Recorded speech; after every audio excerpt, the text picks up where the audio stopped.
Witsel tevreden. Gefeliciteerd met je nieuwe club, Heerenveen. Kun je uitleggen waarom je de stap gemaakt hebt van Feyenoord naar Heerenveen? Ja, ik denk Heerenveen is natuurlijk een hele mooie club. Ik kom hier om te spelen en nogmaals om hier mijn doelpunten te maken. En ja, de keuze heb ik gewoon gemaakt uit gevoel. Ik vind het een hele mooie club.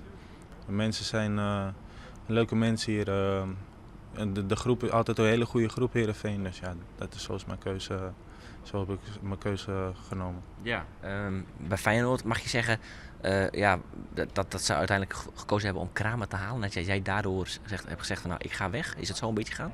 Nee. Dat is allemaal wat de media er allemaal van maakt. Ik heb zelfs gehoord dat ik in een deal betrokken zou worden. Daar heb ik ook helemaal niks van gehoord. Dus nogmaals, ik ben hier en wat Feyenoord doet, dat doet Feyenoord. Ik ben nu speler van Heerenveen. Ja. Waarom is het net niet gelukt bij Feyenoord? Want ik mag het wel zeggen, net niet. Nou, ik denk dat je dat verkeerd zegt. Het is niet gelukt. De kansen die ik kreeg heb ik gescoord en heb ik gedaan. Blijkbaar was dat niet genoeg daar en werd dat niet gewaardeerd. Zo gewaardeerd dat ik bleef staan of wat dan ook.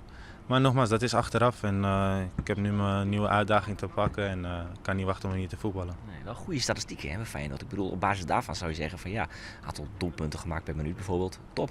Ja, zeker. Als je de statistieken, die liegen er niet om. En het zijn goede statistieken en ik hoop die hier door te zetten.